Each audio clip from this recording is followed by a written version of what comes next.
বিতাড়িত স্বৈরাচারের ভূত বর্তমান বিরোধী দলের কাঁধে চেপে বসেছে বলে মন্তব্য করেছেন প্রধানমন্ত্রী তারেক রহমান।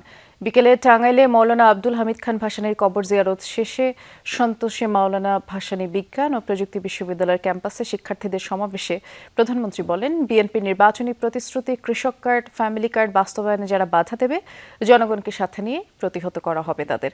আর স্বৈরাচার পালিয়ে গেলেও স্বৈরাচারের ভূত রয়ে গেছে। এ সময় প্রধানমন্ত্রী আরও বলেন, যেই জুলাই সনদ বিএনপি সই করেছে তার প্রত্যেকটি অক্ষর, শর্ত ও লাইন বাস্তবায়ন করবে বিএনপি সরকার।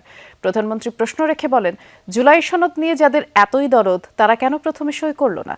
এ সময় তারেক রহমান বলেন, যেখানে উপনির্বাচন হয়েছে সেখানকার মানুষ শান্তিতে আছে, কিন্তু পরিস্থিতি গরম বায়তুল মোকাররমে।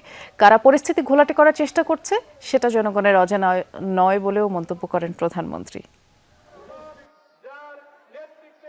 এই জুলাই সনদ সংসদের দক্ষিণ প্লাজায় অনুষ্ঠিত হয়েছিল। অনুষ্ঠান করে যেই জুলাই সনদের সকল রাজনৈতিক দল সই করেছে, সেই জুলাই সনদ ইনশাআল্লাহ বিএনপি বাস্তবায়ন করবে, এর কোনো নড়চড় হবে না।